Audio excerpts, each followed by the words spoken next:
Hi, everyone, and thank you for viewing our organic rice online learning session. My name is Rachel Debose. I'm the manager of farmer programs here at ASAN, and I am joined by two amazing people in the agriculture world and Alan,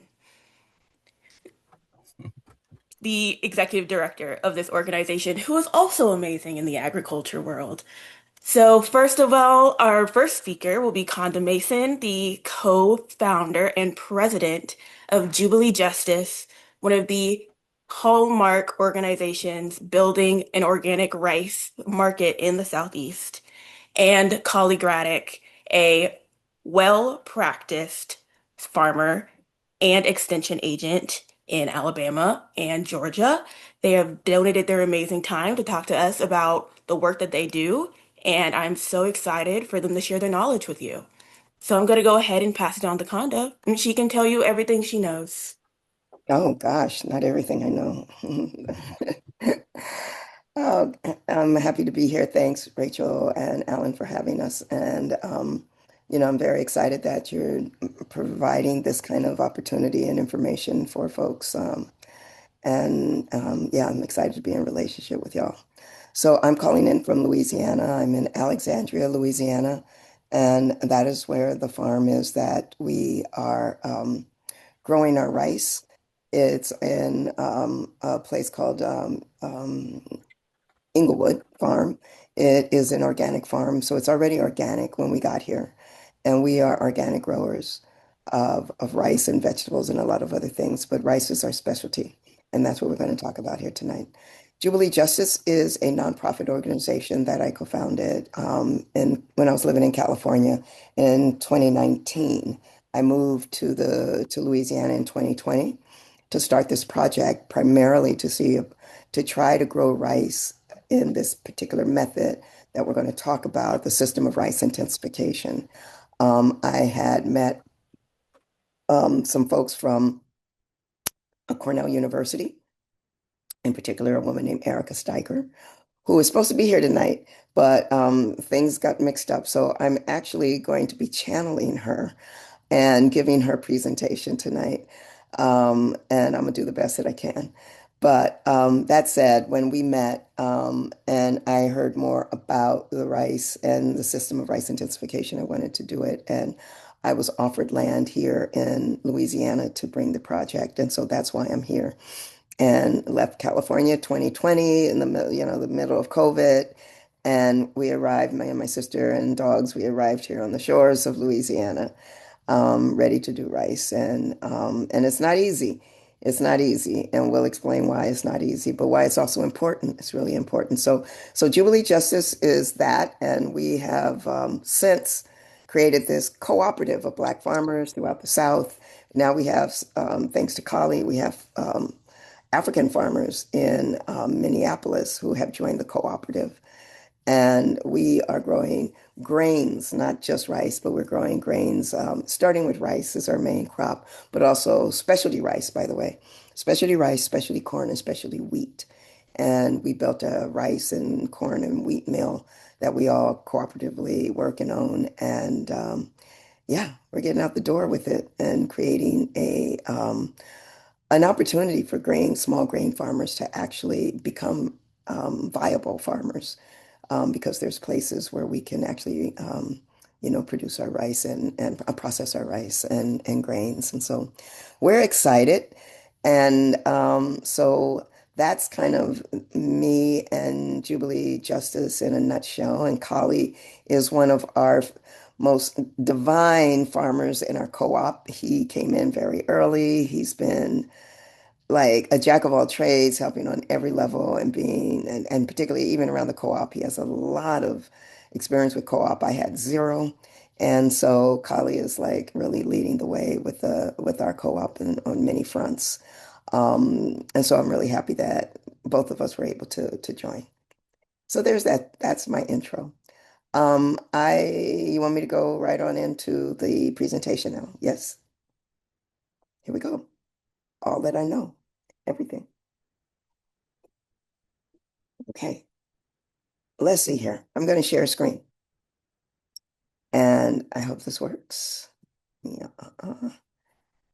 And you all are seeing that slide, correct? Okay. So again, the system of rice intensification. So you'll hear me say SRI, the system of rice intensification. And that's Erica Steiger at Cornell University. She made this presentation for you today that I am going to do the best to present. So we're going to begin by talking about the problems with rice production as we know it. So when you see this picture, this is what you think of rice. It's associated with flooding. And half of the world's population, actually, rice is the staple food. Rice is the staple food of half of the world's population. It is planted in more than 100 countries in all different kind of climates and conditions, highlands, lowlands, dry lands, wetlands. Excuse me. And it says that 80% of rice is produced, though, by smallholder farms and not the big farms. 80% of all rice on the planet is produced by smallholder farms with an average of 1 acre of a family farm of 1 acre. So, excuse me. So most rice is, again, um, small farms like myself and like probably those of you who are listening to this presentation. Um, but most rice in the world is grown in flooded fields. And so this photograph here is of Indonesia. And you can see that the field is flooded with water. That's how you think of rice. But this is has significant environmental problems. Um, the top three are one, it is depleting our fresh water. So much water is used all over the globe for rice production. Two, it emits greenhouse gases. Excuse me. I'm so sorry. It emits greenhouse gases, particularly methane, which is worse than carbon dioxide. And so this is a big problem with rice production. It is 11% of all methane in the atmosphere comes from rice production. Um, Big problem. And the third is the amount of pesticides that are used in the water and how they move through the landscape and they create their own problems with the land and with everything else with all the chemicals. So these are the problems with this way of doing things. So there's the freshwater problem. There's the methane emissions, 12% of methane. There's the nitrous oxide emissions as well.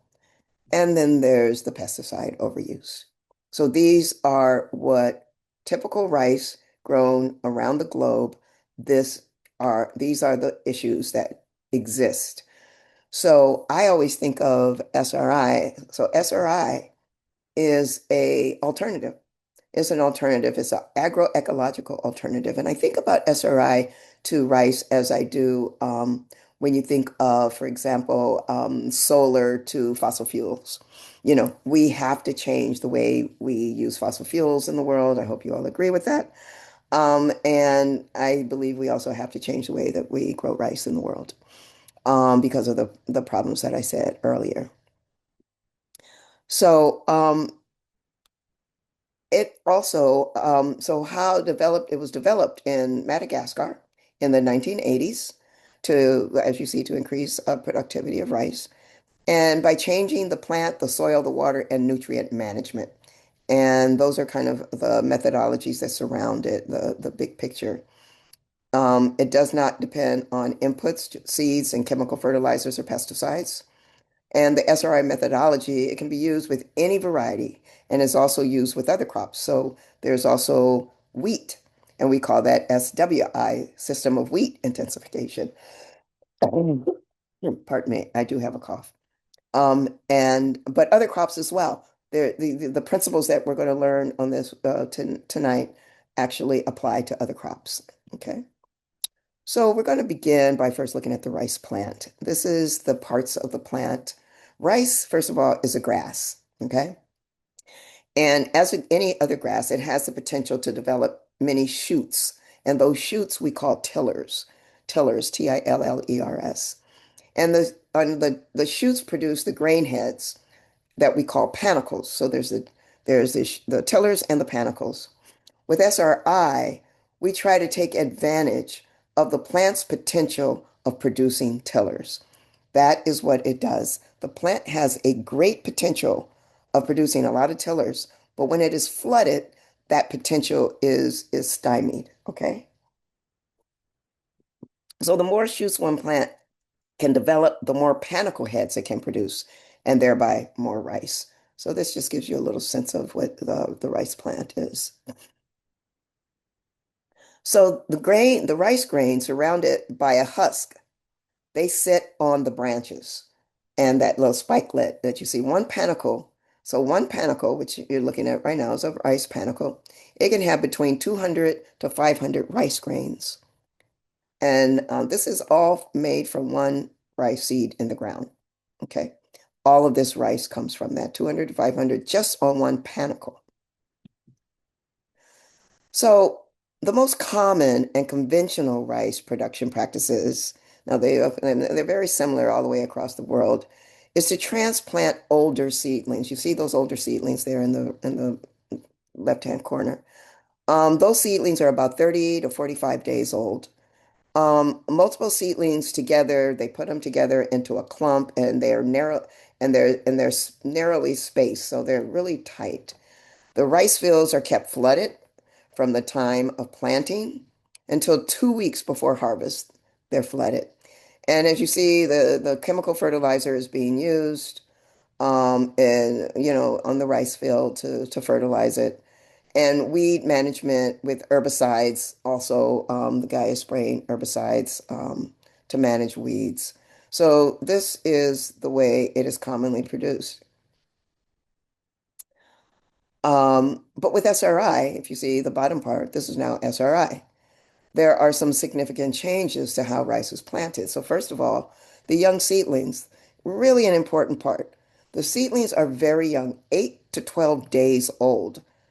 Remember, versus those other ones were 30 to 45 days old, where they've lost their potential. They've lost they're like a person, like a child. When you're tiny, when you're young, you have a lot of potential. The older you get, that potential starts to wane. So young seedlings that are healed, that are placed with wide spacing. Essentially, the second photograph there, the one little seedling going into that space, and 12 inches from there is another seedling, just one little seedling. So the rice fields are not flooded continuously. Irrigation water is applied intermittently, and rice fields are left to dry in between irrigation cycles. Um, and I'm going to talk a little bit more later about how we interpret that on our farm at Jubilee Justice. But for now, this is the typical way of doing it. And organic matter, that's organic matter there. Organic matter is applied to the soil to rebuild soil and as a base fertilization. So instead of chemical fertilizers, you use organic fertilization. And the AWD means alternate watering and drying. And that's the kind of irrigation that they're doing here is alternate watering and drying, AWD. And weeding with us in SRI is done mechanically, often with these push weeders that you'll see. And sometimes, unfortunately, we're out there hand weeding. So these practices often they're adapted to local environments and they can change, of course, but behind the SRI system, there are some very fundamental principles. Um, and which are going to be shown on the next slide. I'm going to show you what these principles are. Okay. Everybody with me? Here we go. So there's the four principles. These are the four main principles of SRI. One, early and healthy plant establishment, which we talked about a little bit. All right. Having a very young plant in the ground. Two, to minimize competition between plants, so we space them. When you put them close together, they compete for the same nutrients, they compete for sun, they compete for all of the kinds of biology that it needs. But when you space them further apart, they don't compete. And that is a real important principle of SRI. The third one is that we build fertile soils, rich in organic matter and soil biota, as opposed to, again, chemical fertilizers. No, no, no, no chemical fertilizers. And we manage water carefully. Okay, we manage it. We do AWD, alternate watering and drying. We do furrow irrigation ourselves. We do different kinds of ways of doing it, but it is not flooded. And these principles, as I said, can be applied to other crops as well. Okay, so we're going to take each principle at a time. Here we go. Principle number one, early and healthy plant establishment. Explain to you why that is important. So the seed selection you see is important, using only good seeds. So the first thing we do is we make sure that we have good seeds. We float them in water. Those that come up at the top, we get rid of, and those that sink to the bottom, we know are good seeds. And then we dry them. So we do seed treatments, and then the conditions that you actually Collie does nurseries just like they do. We actually on my farm we use 392 trays. Like most people are familiar with 72s, we use 392s because the seedling is in the tray such a short period of time. It does for 2 weeks that it doesn't need a lot of soil and a big 72. So the 392s are tiny cells, and that's what we use. Um, okay. And then, but if you look at the far right side, this is the important part of growing rice early. Every 5 to 8 days, the plant grows another tiller. Okay. Then another 5 days, those tillers grow more tillers.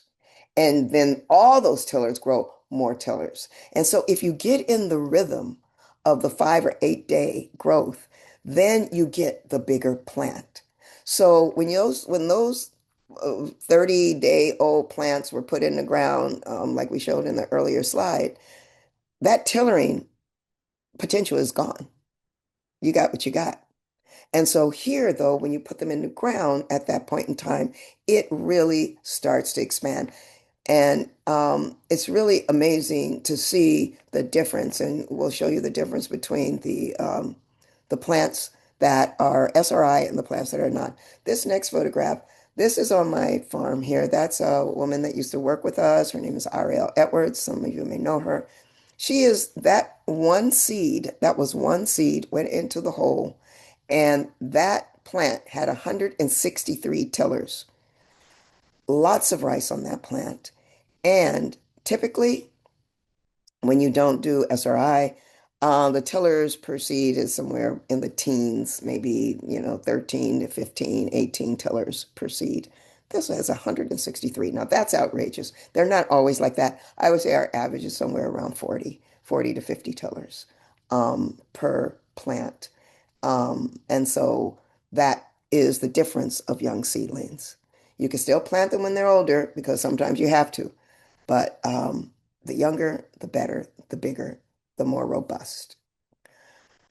So, principle number two is to minimize competition among plants. So, we increase spacing between plants. We reduce the number of plants and we reduce the number. So, it's kind of counterintuitive, reduce the number, but we get more. Okay. Because now you've got this young, think about it, you got this young seedling with all its potential in its life in front of it. You put it in the ground when it's young and you give it space, lots of space. You're not flooding, so its roots are not, anaerobic. All, they're still aerobic. And now they have everything they need to grow huge and healthy. And so that is what we have here. Each plant has more space, more shoots, more roots. They start to open up wider angles, the tillers, allowing them to capture more light, and it increases photosynthesis. And compared to the narrowly planted um, rice fields that are not SRI, they lose that ability to capture as much light and photosynthesis as well. So principle two, minimize competition among plants. So principle two is the strong interaction with other principles. So early establishment allows for good tillering, good soil fertility, favors development of the plants and non-flooded conditions with aerobic soils. So you can see here that this slide on the left, early planting, wide spacing, good soil fertility created dense plant stands where the people are standing there. Those are very dense. That's SRI right there. On the right, the plants were planted later. Wide spacing, not a very fertile soil. So, you know, and it shows that the plant can't take full advantage of the space that's provided. You should not be able to see all that space. That's as big as those plants are going to get. And on the left, you see the big difference. And it had to do with the age of the plants. Okay. Plus, principle number three is building fertile soil, rich in organic matter and beneficial soil biota. So the application of organic matter, different kinds of organic matter, whatever is close to you, improves soil microbial life. We know that microbial life stimulates root and plant growth. So there's different types of ways you could do it: compost, manure, green manure, improve fallow, crop rotation, leguminous crops, and crop residues. Any and all of those are beautiful ways to enrich the soil. The more organic matter you create, the healthier the conditions. Um, so, and so this is, it's built on improving your soils, so that you can have really a much healthier and productive soils and it would, and the better the crop is, the more healthier the crop is, each plant, the more it can withstand climate change and the effects of climate change. So that's another thing that's really good. Um, yeah. And so at Jubilee Justice, we even have something that we call soil first. That is our meme, soil first. We say we grow soil. If you grow soil, then the soil grows the plants. We have it backwards in farming. We focus so much on the plants and we forget about the soil. And but if you grow soil, you will actually grow a beautiful plant. And so we say soil first. We want aerobic soil conditions, less disturbance as possible. And yeah, and just always working to improve the organic matter in our soil.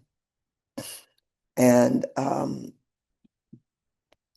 so this is principle four. It's about water management and understanding the different phases of the crop. So here's your rice. Begins in a nursery, and then it goes into the ground, into the vegetative phase. That vegetative phase, um, duration, it differs depending on the variety. That's the other thing. Every variety of rice is very different. We have rices that stay in the vegetative state very long, others short.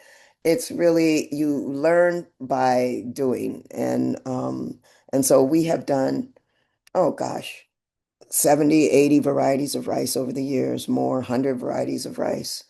And we have a plot that where we do all of our varietal trials. So we have tried so many things and we have a lot of data and we, get to see which are the rices that really do the best in our environment. Now, what works for us in the South and in our clay soil, we are clay soil, it will be different. We also have a very high pH. We're trying to bring that down, very alkaline.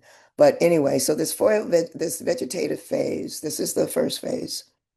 And so you can see that with the water, irrigate and let soils dry a bit for root development. So you got to have that root development during this time. So, but typically, again, in the way that rice is grown, classically, it's filled with water at this point in time. And so the roots are suffering because it's an anaerobic condition. And like I said, here's the thing about rice. It is a semi-aquatic plant, and we will talk about that in a minute. So then it goes into the reproductive phase, and that reproductive phase is when it's really building its shoots, and it often lasts 35 days.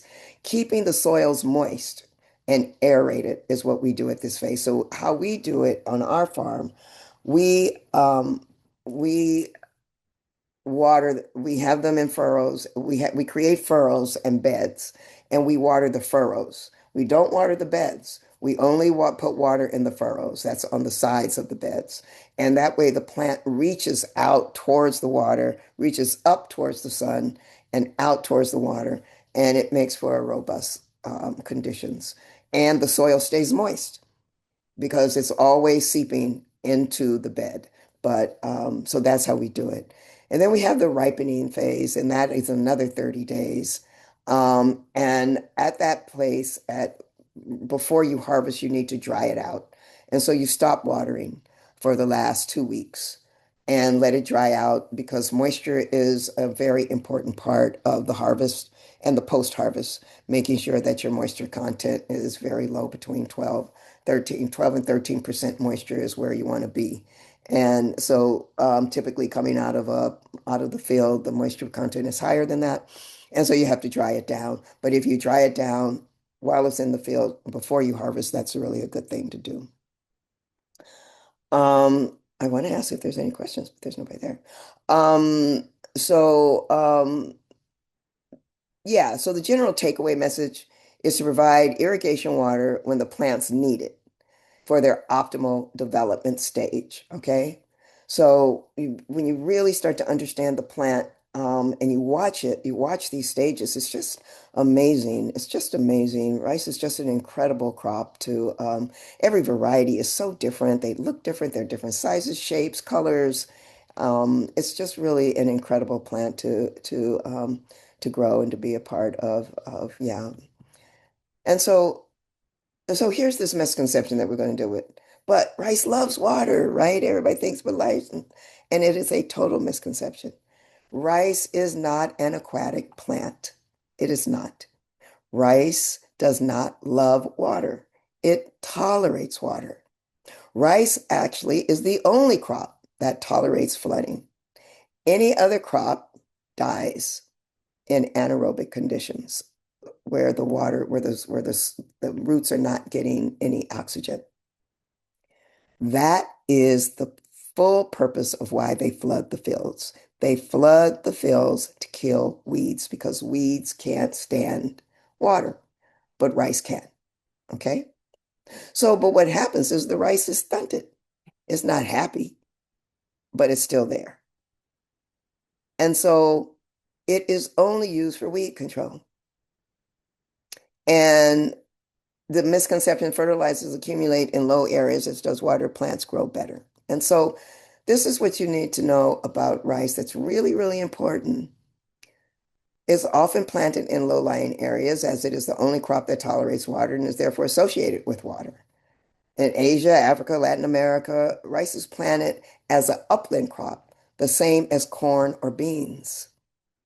Okay? And so, but we're used to seeing it flooded. So rice is not happy. This rice is here. It's withstanding the water. It's not a happy plant at all. So how does it work?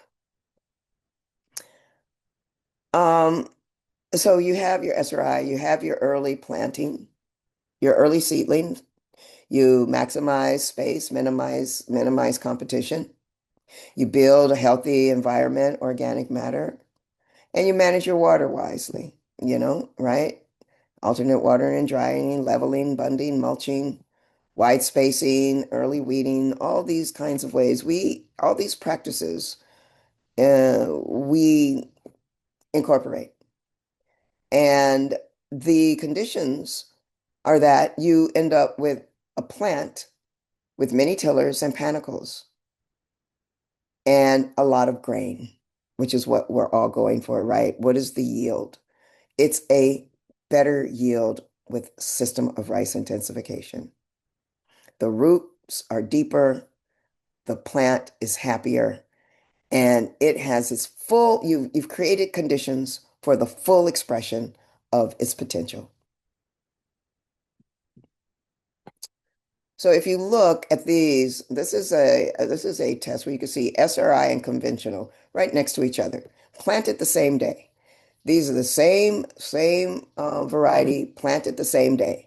And I can go in the middle here, for example. It's easy. You can see the SRI is taller, bushier, and this is the conventional way. So right next to each other, you can see the difference. SRI, bigger, fuller, conventional. Same variety plant, planted at the same time, expressing itself very differently. And here you can see the root, more tillers, panicles, and roots with SRI. So in this man's hand on the left is conventional. So this is the tillers that came from one seed. In his right hand, his left hand, our right, sorry, is the SRI plant. Look at the difference. Look at the roots. Look at the tillers. These are all the tillers. SRI, conventional. Over here to the right, again, conventional, SRI. SRI, look at how bushy and big that plant is. So plants are taller by about 24% taller on SRI. Tillers are thicker by about 38%. Um, More tillers that heal about 100%, greater canopy that they grow. Leaves are longer, larger, thicker, and contain more chlorophyll. They have more access to the sun. Rice loves the sun. Here's the roots. On the left side, you see conventional roots. On the right, you see the SRI. These are roots in non-flooded soils. And notice that they have more of a whitish color. Large, productive roots they take up more nutrients, especially in the grain filling period that they have. In their grain filling period, they're soaking up nutrients. And that translates into larger and fuller grains. And the roots in the flooded soil show this reddish color. The root turnover rate and are the faster and smaller roots. They can't take up the same amount of nutrients. And water is large, strong roots, and grain filling period is less well served as well. So conventional and SRI. Again, increased yield often by 50%. And on the left side, you'll see that's a panicle, and that panicle on the conventional versus the SRI. Longer panicles by about 20% on SRI, more grains, fewer empty grains. And she's happy. Look at that smile on her face. Um, there we go. So in summary, yeah. So here we are. Production cost benefit. SRI yield increases the yield by 20 to 50%. We save in a tremendous amount of water, 30 to 50% less water. And here's the kicker. 90% less seeds. 90% less seeds because of the spacing. Remember, every 12 inches, you have just one seed, not two seeds, but one seed. So typically for rice, it may be about 85 pounds of seeds per acre, about 85, 90 pounds of seeds per acre. And SRI, 8 pounds is a lot.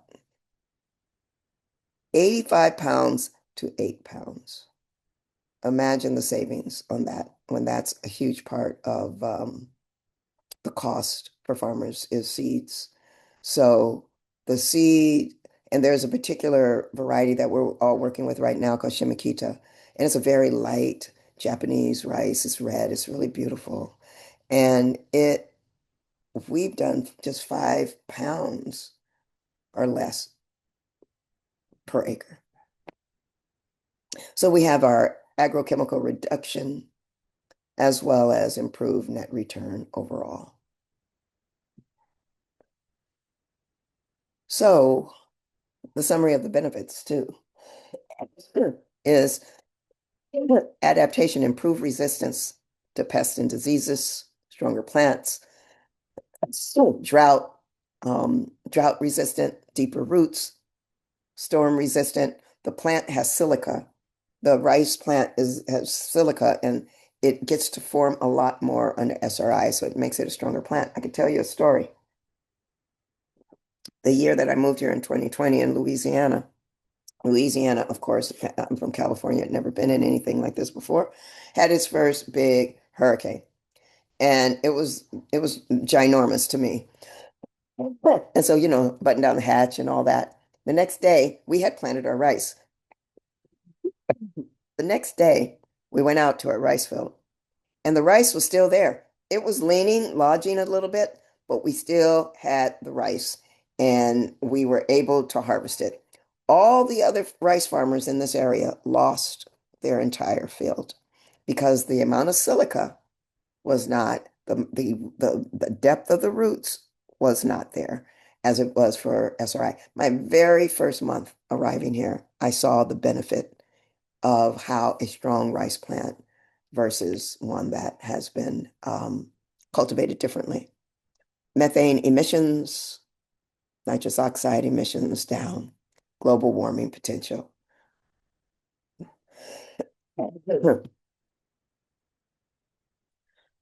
So the spread of SRI. Cornell University is doing a lot around SRI. My introduction to SRI actually came from the company called Lotus Foods. They grow beautiful rice, and I hope you all know about them. They grow beautiful rice. They're in all the stores, all the major stores, health food stores particularly. And they happen to be friends of mine, and they were telling me about the rice. And so they had connected with Cornell University, and Cornell was supplying them.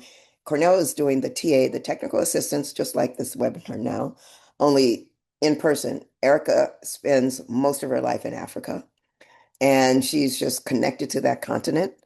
And she spends her life working with farmers and training farmers to do SRI. She is in a training right now of 200,000 farmers in 13 different West African countries are in a project right now that she's a part of.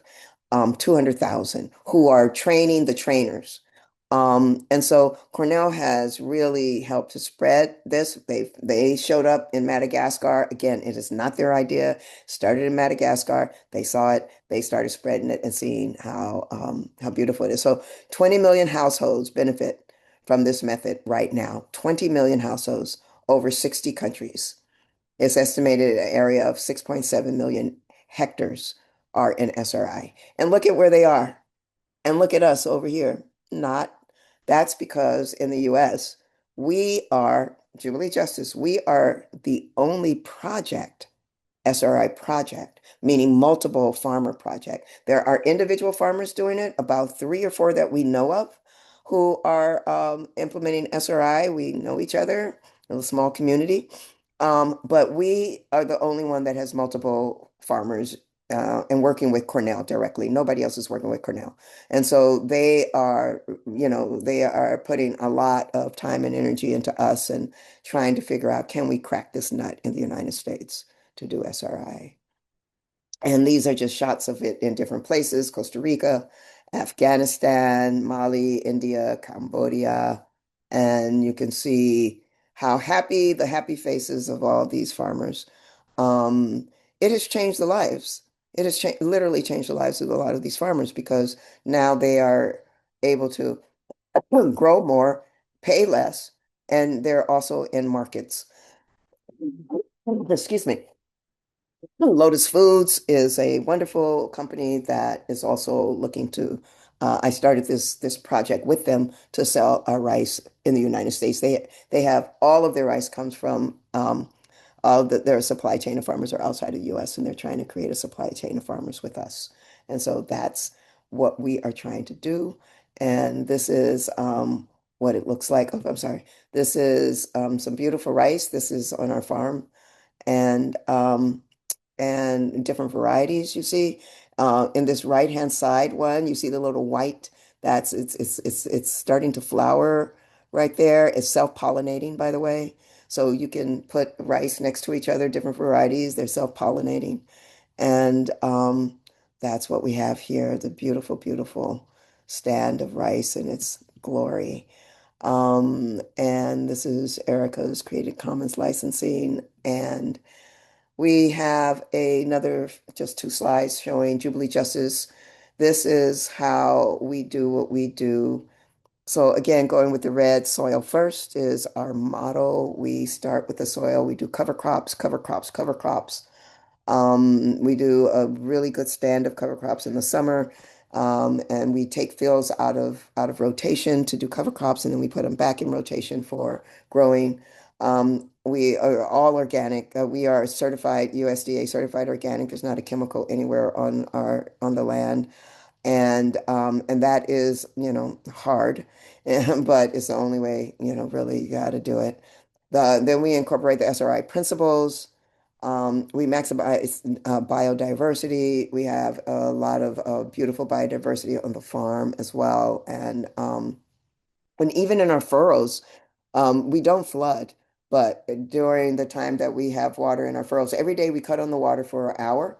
It fills the furrows and we cut it off, and I'll show you a picture in a second. During that period of time, ducks come. We have ducks, and we're really creating a habitat for different ducks and fowl. And they come and they hang out on the farm, waiting for the water to show up. Integrated systems action. So this is how we roll. This is how we do things on our farm, and it's not perfect. It's really hard, and but we do the best we can. And sometimes you got to go backwards to go forward.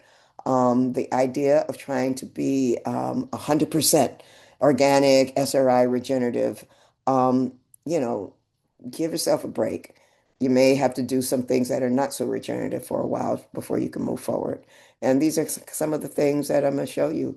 So we have these different systems, these 5 different non-flooded rice production systems. On the far left, there's fabric.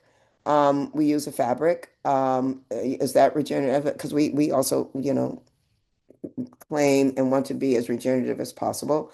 And the fabric, it covers the soil in a way that, I want to get rid of this fabric. But right now, weed suppression is a big issue. Again, if you don't flood the fields, you have weeds. If you don't flood the field, you have weeds. And dealing with weeds has been our hardest concern. So we got cultivating tools, in the other countries. Why it works so well and why there's so many is that they have villages of people. Their labor pool is huge, and they come out, the whole village comes out and plants and weeds and harvests, and they just have a lot of labor that makes it happen. We don't have that in the United States. So what we're trying to do is figure out how do we mechanize SRI so that it is a viable way of growing, and with weed suppression being the biggest issue. And so here's the 2 different fabrics. This is my farm here. This is one of our dear ones. Um, this one is another farmer's farm. This is not our farm. We never use the plastic, but we did try once a bioplastic. There's a biodegradable plastic. And as a USDA certified organic farm, we can't leave it down. We still have to take it back up. But this is on the farm of one of the farmers who used to be in the rice trials. So there's that, and with the punching the holes and putting the rice little seedlings inside those holes. Very difficult because sometimes these holes were too big, and the plant just dwarfed, and then the hot bioplastic actually burning the the seedlings. We have lots of stories of what not to do. This is the bare ground test that we do. This is our bare ground on our farm. We have tractors and cultivating tools that we put on the tractors that help do the weeding. It works if we don't have too wet ground. Like this year, right now, I don't know about you all, but we are flooded out. It's raining like crazy. The last 2 months, it's been crazy. And we can't do this because it's just mud. So we are actually instituting a new way of planting, a mud way of planting that I'll get to. This other one is no-till mulch. This mulch really worked the first time. We got a bunch of really beautiful hay, and we filled up the field with hay. We had to punch holes in it. Still, we had to plant by hand to put the seedlings in there into that hay, and it grew really well. It was beautiful, and we used irrigation. You could see the drip irrigation. So then what happened? The next year, oh, let's do it again. We buy the hay from the same person, and what happened? We put it out there, and it was filled with seeds of weed seeds. and it just killed our whole, yeah, field. Same buyer. Next year, it didn't work. So these are the trials and errors that we've gone through. And the last one over here on the right is furrow irrigation. This water has run for about an hour. These are the furrows that we make in between the beds. And this is our best way that we have found that really works. By the end of the day, it's just moist. The furrows, the water has gone down. There's no water in the furrow, and all of it has seeped into. We do three rows on a bed. This is one bed with three rows, and all of them are three rows with one bed. 12 inches between the rows, 12 inches within the rows, and the water just comes and does its thing with furrow irrigation. And so we love this method, and we stick by that one. And I think that's it for right now. There you have it. That is my presentation on the system of rice intensification. I hope that was helpful. Thank you so much, Konda. That was amazing. I want to pass it over to Collie Graddick for a little while to talk about his experience teaching farmers across the Southeast how to implement SRI on their farms. So thank you, Rachel, and nice job, Konda. And it's good to be here. I'm going to try to share my screen as well.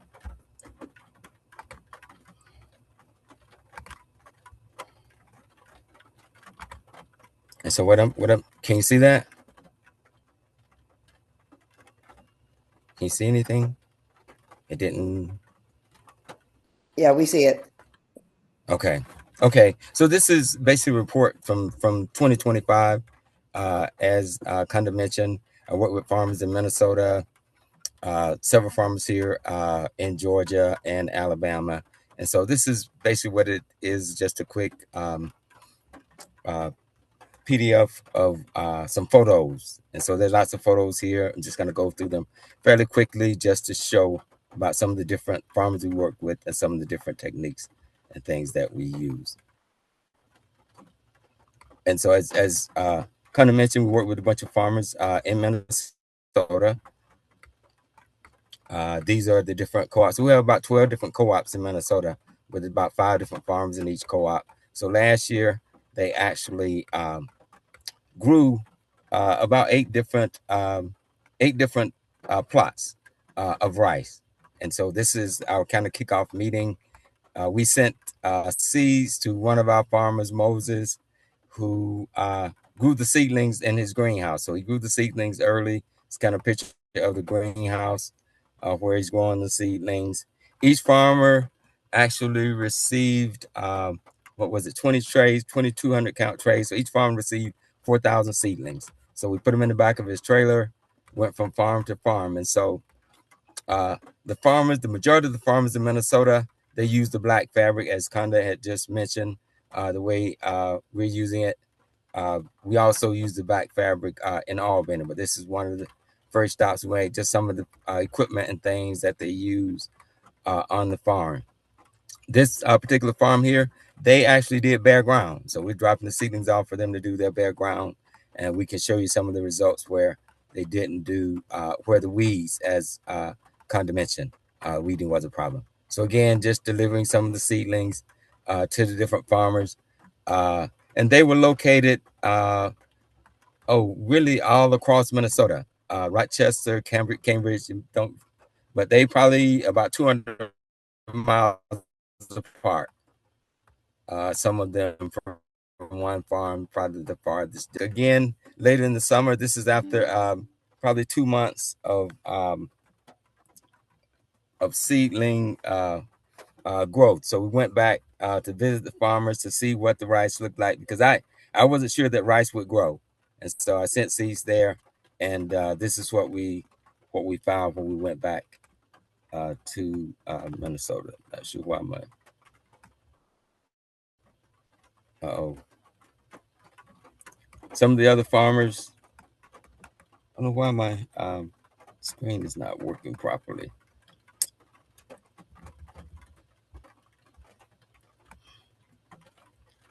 Again, more photos of the African farmers in Minnesota.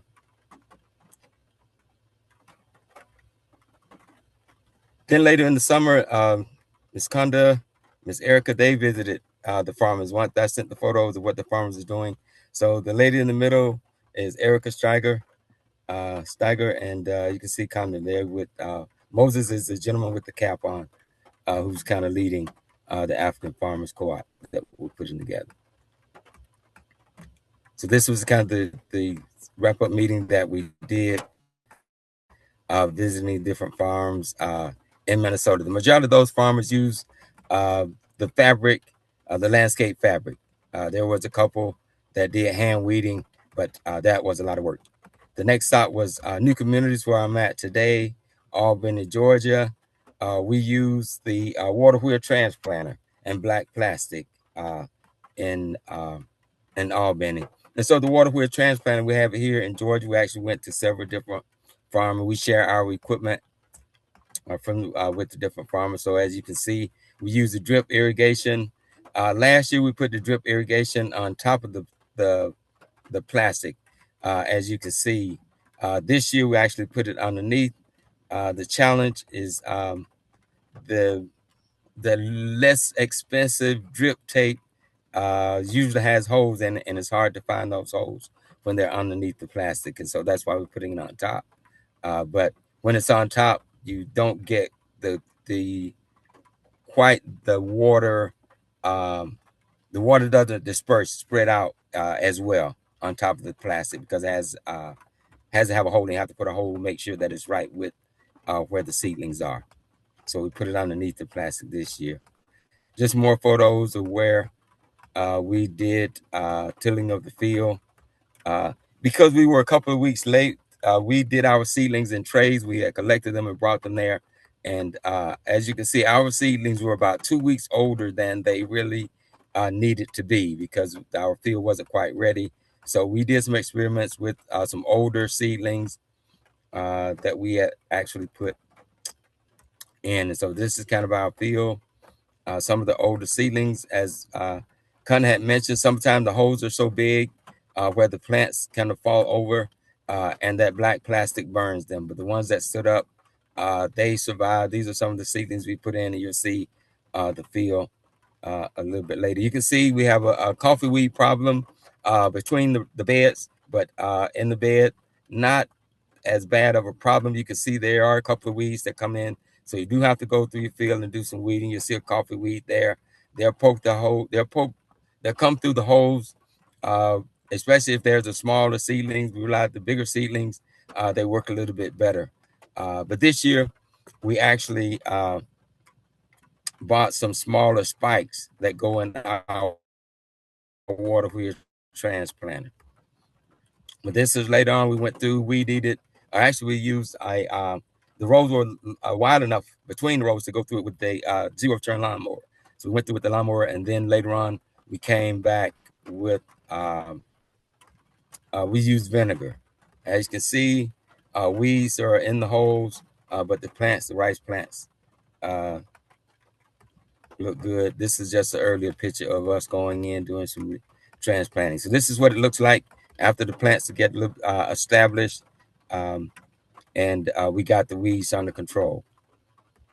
And like I said, this is all using black plastic with the drip irrigation. And as you can see, the drip tape is on top of the plastic, but it's still the rice seedling gets enough water. We were doing 2 hours a day, every other day with our rice seedlings. This is Kenyatta, Sherrod, and Jeffrey Hicks. They are farm managers here at Resort. You can see in the background our rice plot, the rice field. We use, like I said, we use vinegar as well as some weed eating. Once the rice got under control, it was good. So there's again, Ms. Conley, she came to visit along with Miss Shirley and Kenyatta. This is right before harvest. Went out with a moisture meter. We take the moisture. We use the harvest between about 16 to 20% moisture, and then we'll dry it down to 12 or below. Between 10 and 12% moisture is what we like it at. You can see it does lodging. This was some Shimikita rice that we grew that a windstorm came through. And we were a little bit late harvesting, but it did lodge a little bit. This is our field. We would come in. We harvested last year by hand. We didn't have a combine, and basically we would go in and kind of zip tie the rice seedlings. We have a processing room where we take the rice in. We would, based on the moisture content, we would let it dry out, and then we would thresh it. So we were doing most of our threshing by hand. After we bring it in and dry it down, we would do our threshing. Um, and then we would this is what it would look like the first threshing. Then we would go through and do even more refined threshing. And then we would window it, which means we would put it in front of a fan and kind of blow some of the empty holes and chaff off of it. So you see, these are some of the zip ties that we use. That was a little bit more labor intensive using the zip ties. So then we started actually doing some of the threshing in the field, where we actually just go because what we realize is that the rice, it will what they call ratoon, and that means after the first harvest, you harvest early enough, the rice will put on a second crop. But when you look at the rice plant, as you harvest, when the top rice seedlings mature, there's always more seedlings coming on below.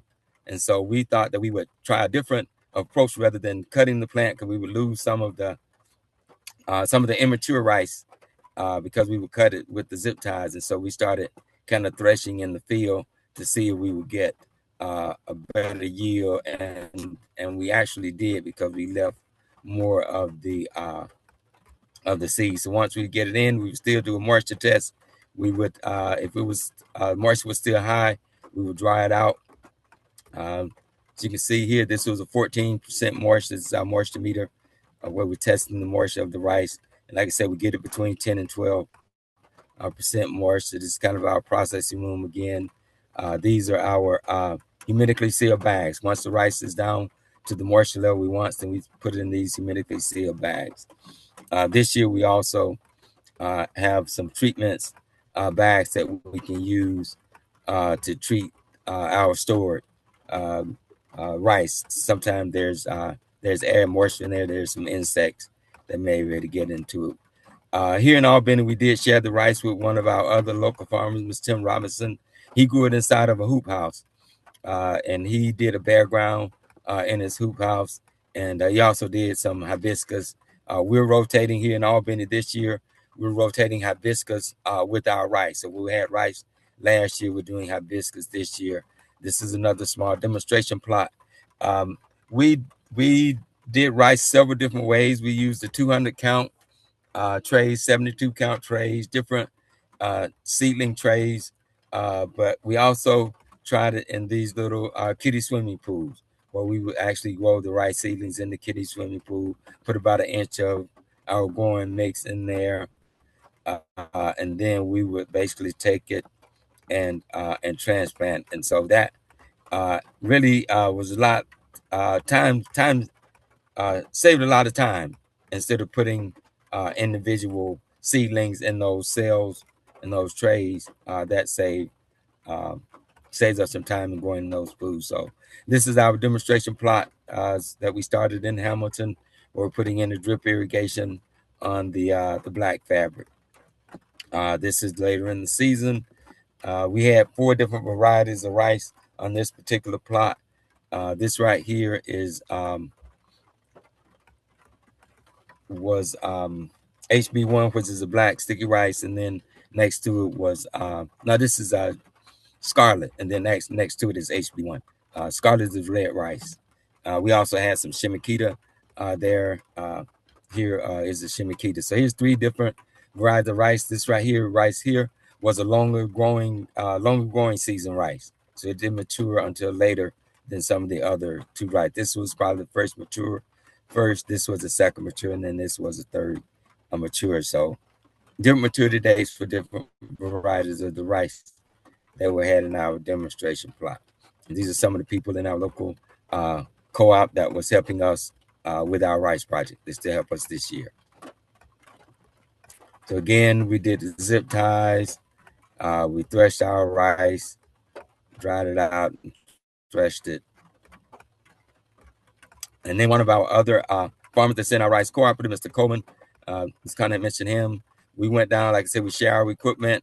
We used the black plastic. Mr. Coleman used the white plastic just to compare to see how his rice did. As you can see, we used the same water wheel transplanter.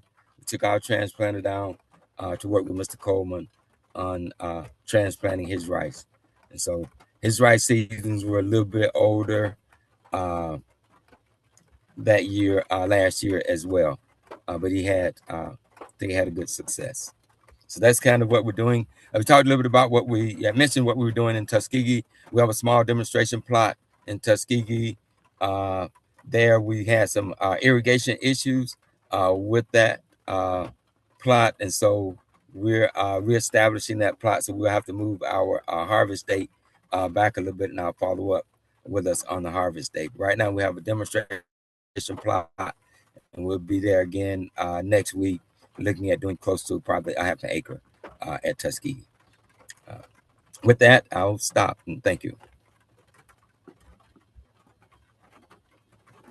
Thank you both so much. We have a little bit of time left if anybody has a question. We are officially over at 7, so I do want to respect everyone's time.